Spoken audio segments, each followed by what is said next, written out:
quand j'ai vu le thème de la réunion, je croyais que vous alliez appliquer ce genre d'analyse aux différentes pratiques. Et là, on a survolé toute une méthodologie. Ouais. De temps en temps, on a sorti une pratique à titre d'exemple, mais on n'a pas eu une présentation des différentes pratiques et comment elles réagissent à ces niveaux d'analyse. Alors, en fait, moi, j'ai préféré me baser sur la méthode pour que les gens se l'approprient et l'utilisent, en fait. Parce qu'un des pièges, justement, de ce qu'on a, c'est souvent que les gens vont rechercher une idée toute faite sur la validité d'une thérapie. Et en fait, les éléments sur lesquels il est facile de répondre, c'est l'efficacité propre. Voilà. Est-ce qu'il y a une efficacité propre ou pas ? Et c'est compliqué dans le cas de plein de thérapies. Si on prend par exemple l'ostéopathie, parce qu'il y a plein de courants, c'est-à-dire qu'il aurait fallu que je détaille chacun des courants. Et dans chacun des courants, il faut aller voir les techniques, parce qu'en fait, indépendamment des théories, c'est est-ce que ce qu'on me fait est efficace. Et du coup, donc dans le livre, en fait, on passe au crible quelques thérapies, mais on essaye d'être vigilant au fait que en fait, il ne faut pas prendre ça pour argent comptant. C'est-à-dire, c'est pas parce qu'on va dire il n'y a pas d'efficacité propre de tel élément que vous n'allez pas, malgré tout, être satisfait du soin que vous avez avec ce thérapeute-là. Et du coup, moi, je trouve plus intéressant, en fait, d'avoir la démarche qu'on va pouvoir appliquer à toute nouvelle thérapie, parce que la particularité de ces thérapies, c'est qu'elles évoluent à une vitesse phénoménale. C'est-à-dire chaque année, même chaque mois, parce que en fait, moi, vu que je m'occupe de ça, on n'est pas beaucoup à s'occuper de ça sur le plan des thérapies manuelles. Donc tous mes confrères en France m'envoient les offres de formation. Vous voyez, donc toutes les semaines, je reçois un courrier avec au moins une nouvelle technique. Et en fait, si vous voulez, c'est presque impensable que de faire une veille où on publierait, si vous voulez, un avis. Donc on préfère diffuser la démarche pour que les gens se fassent un avis propre, quelle que soit la nouvelle thérapie qui arrive, en fait. En ce moment, très en vogue, c'est les médecines quantiques, les thérapies quantiques. Par exemple, vous en avez un florilège qui naissent et qui meurt, du coup, parce que c'est des phénomènes de mode, en fait. Donc, effectivement, on aurait pu le présenter comme ça. Moi, j'ai préféré vous présenter la démarche sur le temps imparti. Voilà. Ce qui est sûr, c'est que moi, quand j'ai lu le livre la première fois, j'ai été surprise parce qu'en effet, il n'y a rien de prouvé. En fait, c'est-à-dire que tout est aléatoire. C'est ça qui est intéressant dans le livre. Et moi, je pensais qu'effectivement, c'était des choses qui étaient bien cataloguées, bien scientifiques, mais pas du tout. Aussi bien la chiropractique, l'ostéopathie, que même certaines techniques de kinésithérapie. Bon, ben voilà, ça fait peut-être du bien, mais en tous les cas, c'est pas scientifiquement prouvé. Voilà. Ça, c'est tout à fait intéressant. Et donc, ça nous permet effectivement d'avoir un petit œil critique sur le praticien. Et puis l'effet placebo, je pense que ça compte beaucoup, cet effet-là, qui est hyper important en réalité, quand on est reçu par un praticien, en fait. C'est important, ça. Et puis, ce qui doit être assez difficile, c'est de faire la distinction entre la pratique et le côté opérateur. C'est-à-dire, est-ce que c'est la pratique en tant que telle qui est active, ou est-ce que c'est l'action de l'opérateur en tant que telle? Et c'est peut-être pas forcément évident dans différentes études de le distinguer. Ouais. En fait, les deux remarques-là tiennent plus du processus de production de la connaissance et des études. Alors là, sur un plan opérationnel et technique, comment on fait pour. Et puis dans l'autre cas, en fait, c'est une remarque qui est souvent faite par les thérapeutes. C'est si on ne nous donne pas accès à la possibilité de faire des études scientifiques sur notre domaine, comment vous voulez qu'on vous prouve? Et en fait, ils n'ont pas tort. Ils n'ont pas tort parce que le système universitaire de recherche français est relativement sclérosé, est relativement opaque, on va dire, à des théories qui seraient un peu plus exotiques. Et nous, c'est ce qu'on essaye de dire, c'est que la démarche, en fait, il faut vraiment qu'on puisse l'appliquer tout le temps. Et il y a beaucoup de scientifiques qui disent « mais c'est des conneries ton truc, laisse-moi tranquille, moi j'ai des articles sérieux à rédiger ». Vous voyez, le problème, c'est que du coup, on laisse les gens isolés, sans outils, Et ils n'arrivent jamais, en fait, parce que c'est ce que je disais dans la présentation, l'immense majorité des thérapeutes veulent vraiment que les gens aillent mieux et ils voudraient vraiment que leur technique soit efficace, pour peu qu'on leur donne les outils et les moyens de le faire. Et ça pose le problème des moyens et des choix technopolitiques de recherche qui sont faits. Donc à l'heure actuelle, en fait, c'est une des critiques qui est faite et sur laquelle je pense qu'ils ont raison. Nous, on essaye de tester, parce que pratiquement tout est testable, les thérapeutes ou les gens qui disent avoir un don, par exemple. Parce qu'il y en a plein qui pensent avoir un don. La majorité, c'est les dons de magnétisme. Et c'est parfois testable de manière assez simple. Sur les thérapies, donc dedans on propose des petits TP qu'on fait avec les étudiants sur des thérapies comme la kinésiologie appliquée, où on arrive à déterminer est-ce que la prétention elle est valide ou pas à l'épreuve d'un article scientifique, quoi. Voilà. Et après, entre l'opérateur et la technique, c'est vrai que c'est super compliqué à isoler dans le cas des thérapies manuelles, parce que pas de double aveugle possible. Donc du coup, en fait, on est obligé de prendre d'autres précautions. La précaution principale, c'est d'essayer de faire en sorte que les critères de jugement de l'efficacité ne soient pas subjectifs. Et malheureusement, en fait, on prend très souvent la douleur comme base pour se dire si c'était efficace ou pas. Et s'il y a un élément qui est en fait très subjectif, psychosomatique et interindividuel dans la relation, c'est la douleur. Parce qu'en fait, il y a plein d'origines à la douleur, et puis il y a plein de formes de douleur différentes. Donc à mon avis, c'est là où il faut qu'on soit, les professionnels, un peu plus rigoureux et prendre des critères de jugement qui soient objectifs, avec des thérapies ou des techniques qu'on arrive...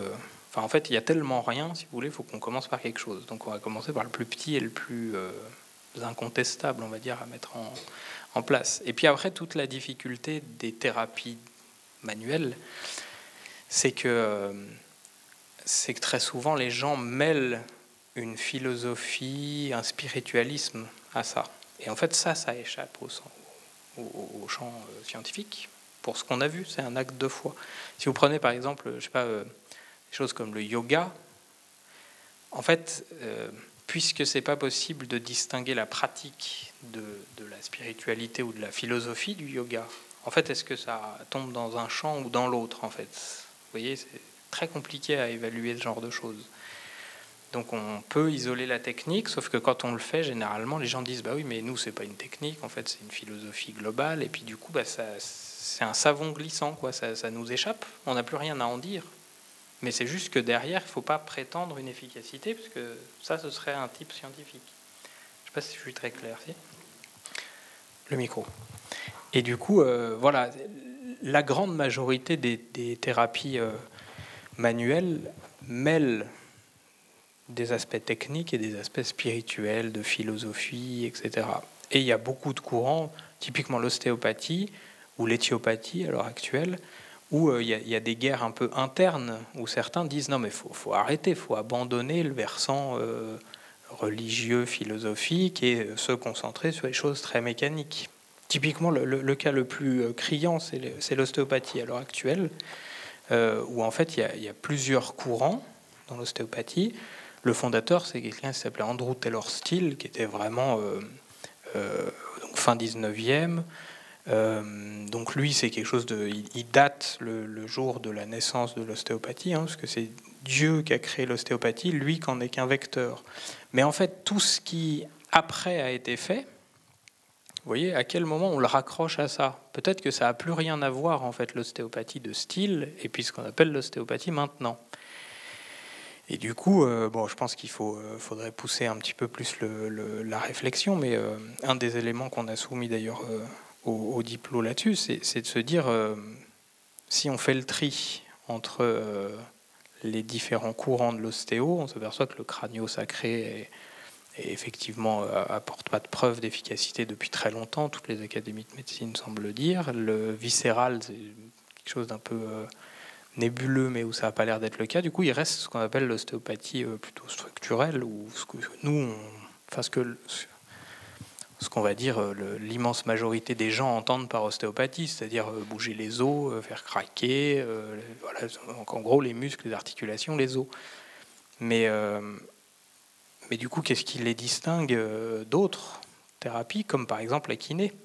Et en fait, s'il n'y a plus de limites, ça c'est notre hypothèse à moi et Richard, c'est qu'en fait, si on veut faire une privatisation rampante du système de santé, c'était la meilleure façon de faire en fait. Créer une discipline qui soit avec les mêmes champs de compétences, mais hors du système de remboursement. Et puis progressivement faire en sorte que l'une diminue quand l'autre augmente.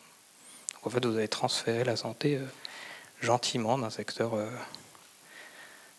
remboursé à un secteur non remboursé. C'est ce qu'on voit avec l'évolution du nombre de kinés et du nombre d'ostéopathes. Les ostéopathes, il y en a un qui s'installe toutes les semaines dans chaque ville, alors que les kinés, de plus en plus, transforment leur activité en ostéopathie et ils en abandonnent, alors qu'on en a besoin de plus en plus. Mais j'ai cru comprendre que en fait, c'est à partir du moment où il y avait eu la reconnaissance de l'ostéopathie qu'il y a eu une explosion dans la formation des ostéopathes. Alors, en fait, au moment de la reconnaissance, il y a eu un engouement dans les écoles. Mais normalement, ça devait se coupler avec des critères de tri rigides de la formation, si vous voulez. Et il n'y a pas eu.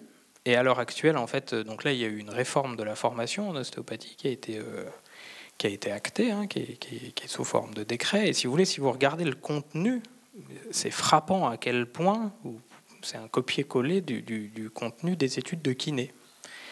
Mais du coup, c'en est tellement frappant que du coup, ça crée quand même des petites discussions déjà interprofessionnelles. Et puis même au sein des ministères, c'est pas très clair, si vous voulez. Et moi, je suis à peu près convaincu que il y a la place aux compétences des deux. Mais là où moi, ça me pose problème, c'est qu'il y a une partie qu'on a laissée sous conventionnement avec l'assurance maladie, tout ce qu'on a hérité du Conseil de la Résistance, etc. Et puis l'autre partie qu'on laisse dans un secteur volontairement privé très libéral,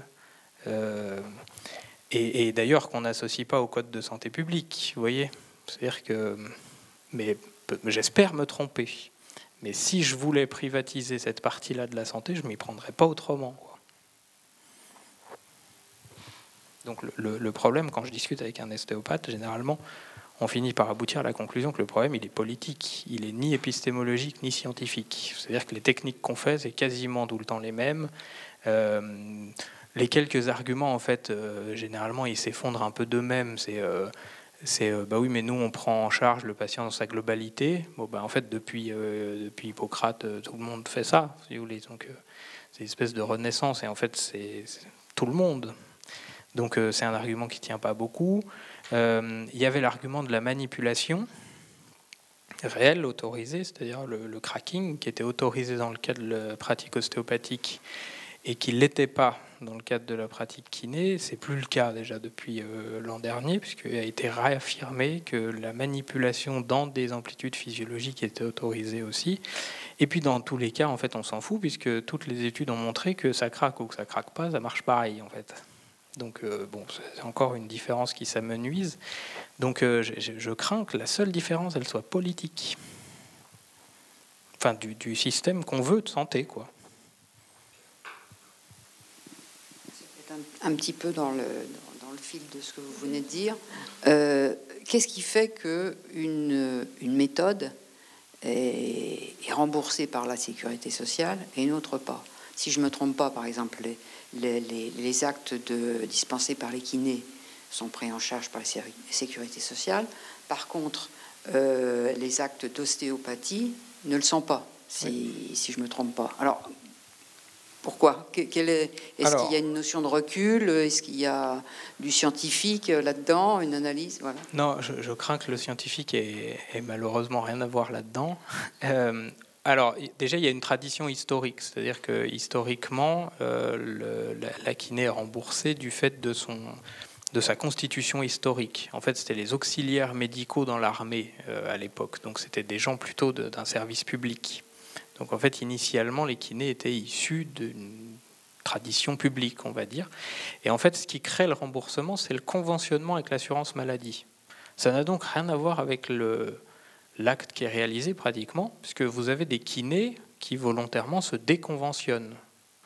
C'est-à-dire qu'il, généralement, pour s'enlever du joug d'ailleurs de contrôle de l'assurance maladie, ce qui, sur le plan politique, encore une fois, pose un réel problème. C'est-à-dire que plus vous avez de déconventionnés, moins il y a de conventionnés pour prendre en charge tout le reste de la population, puisqu'on est avec un numerus clausus, donc un nombre fermé de diplômés. Donc c'est le conventionnement qui crée le remboursement ou non.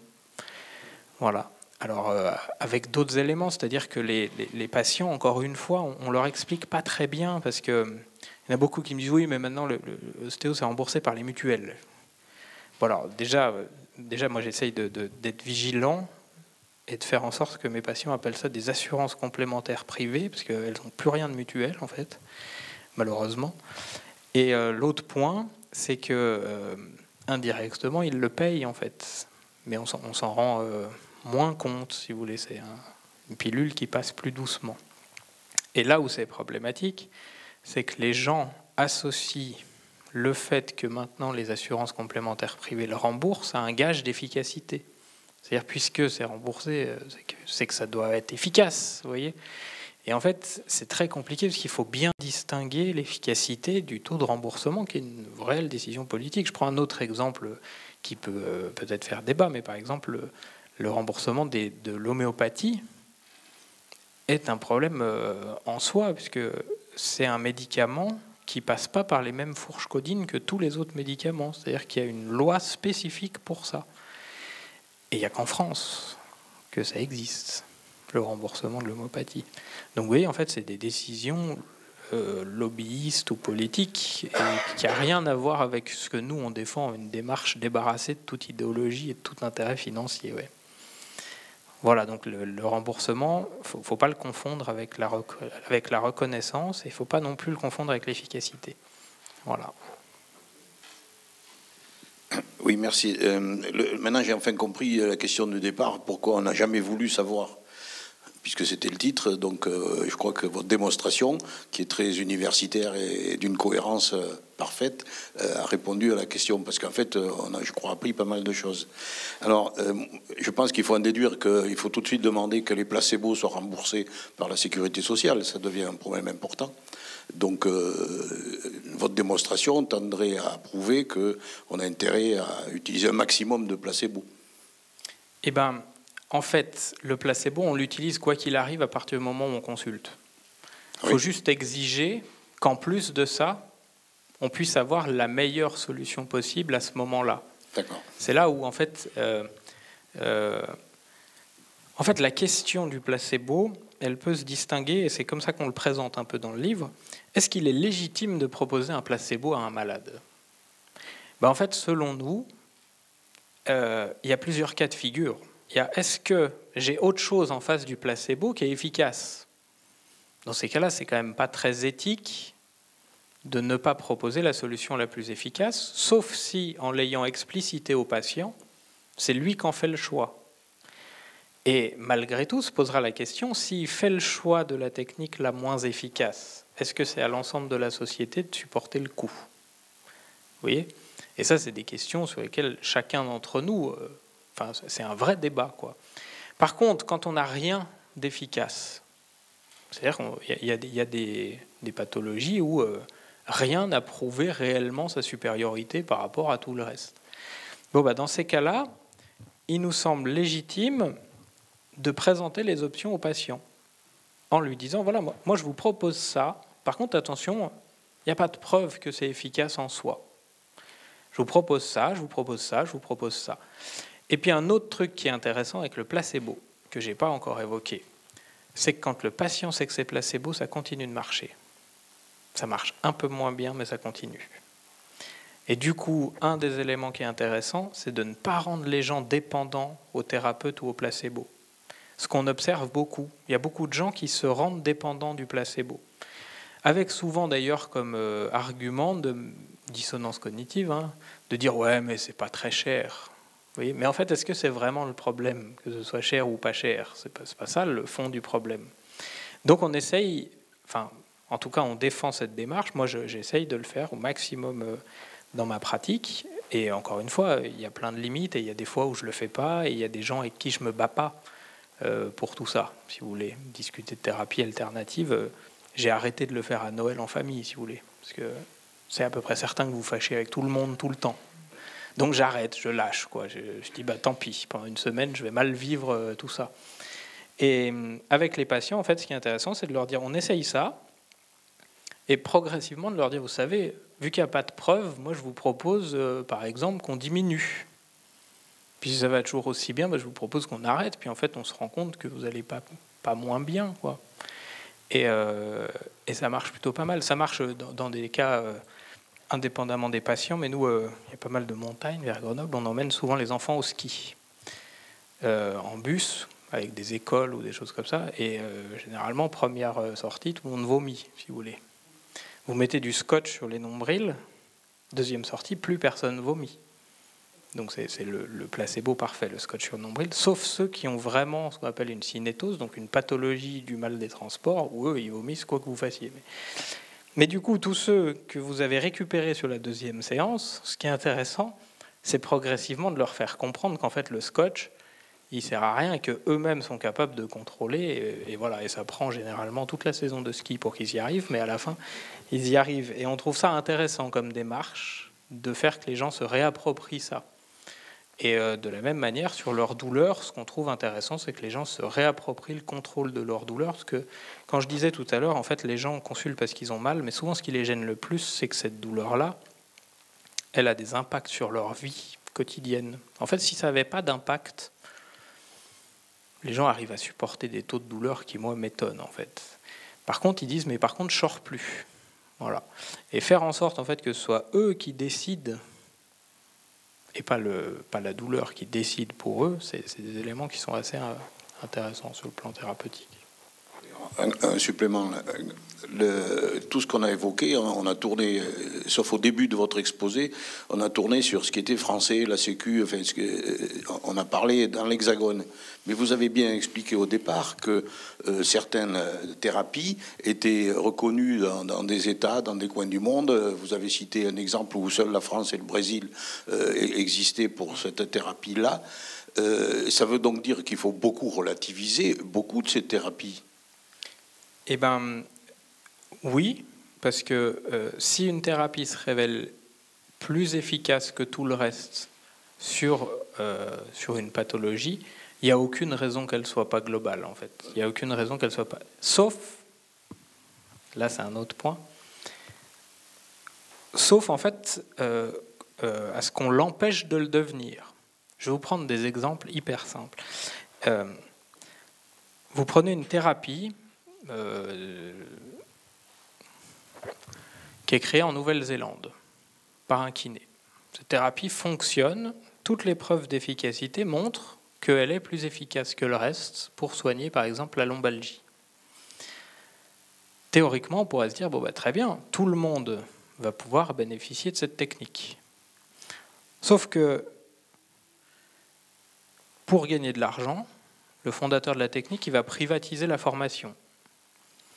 Vu qu'il privatise la formation, ça veut dire qu'il fait un système hiérarchique où seuls des gens formés chez lui peuvent enseigner dans d'autres pays. Je vous donne cet exemple-là, il existe. Et en fait, là, on a un problème de privatisation de la connaissance. Et dans le domaine des thérapies manuelles, tout à l'heure, je vous donnais les conflits d'intérêts. Dans l'industrie pharmaceutique, c'est assez facile de les voir, finalement, parce que c'est contractuel, c'est financier, généralement. Dans le monde de la thérapie manuelle, ce qui rapporte beaucoup d'argent, c'est la formation continue. C'est le seul truc qui rapporte de l'argent, pratiquement.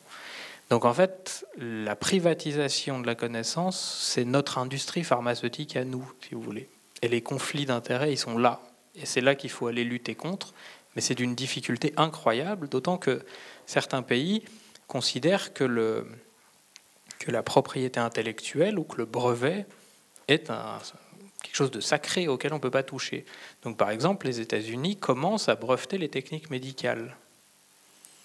Ce qui va poser problème, puisqu'à un moment donné, on aura des techniques médicales efficaces brevetées, qu'on ne pourra donc pas utiliser pour le bien commun qui est la santé du monde, quoi. Et du coup, c'est en ça que c'est quelque chose d'éminemment politique, en fait, ce qu'on a fait comme bouquin.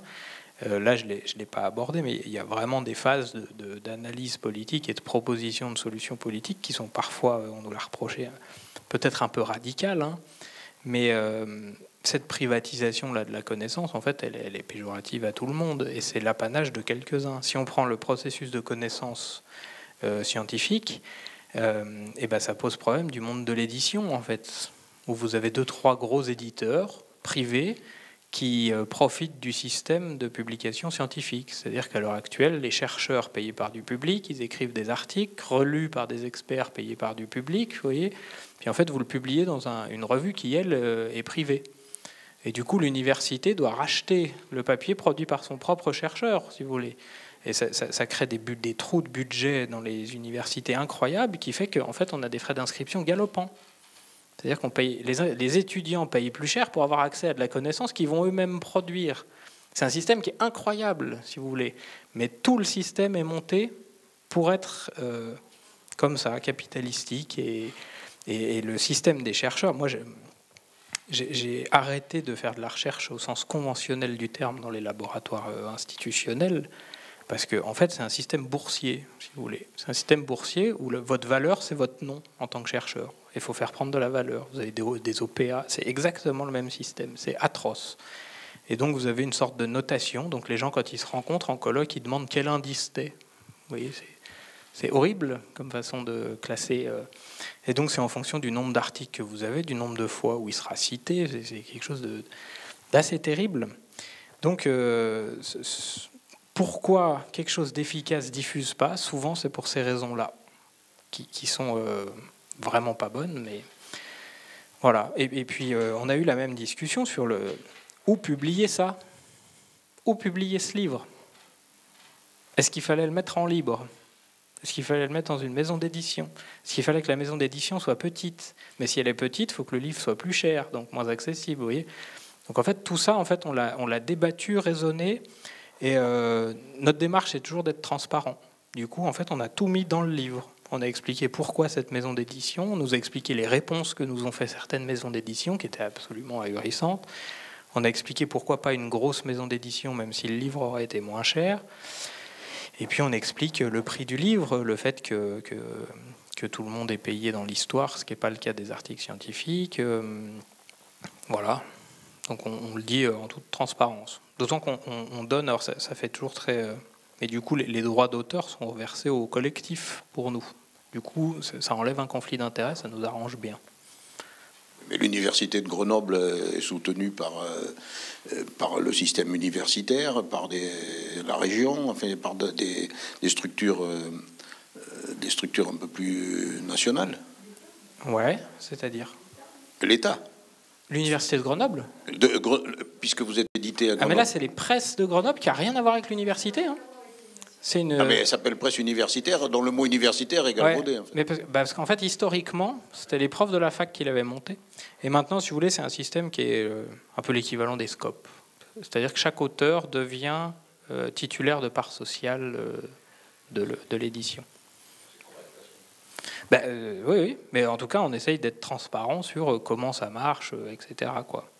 Donc le problème de c'était pour rebondir sur la privatisation de la connaissance, qui est, à mon avis, est vraiment un problème central, parce que comment les universités d'Afrique de l'Ouest, elles rattrapent leur retard, puisque quand vous voulez un article scientifique, c'est $30. Vous voyez. Donc en fait, c'est déjà inégalitaire au départ, quoi.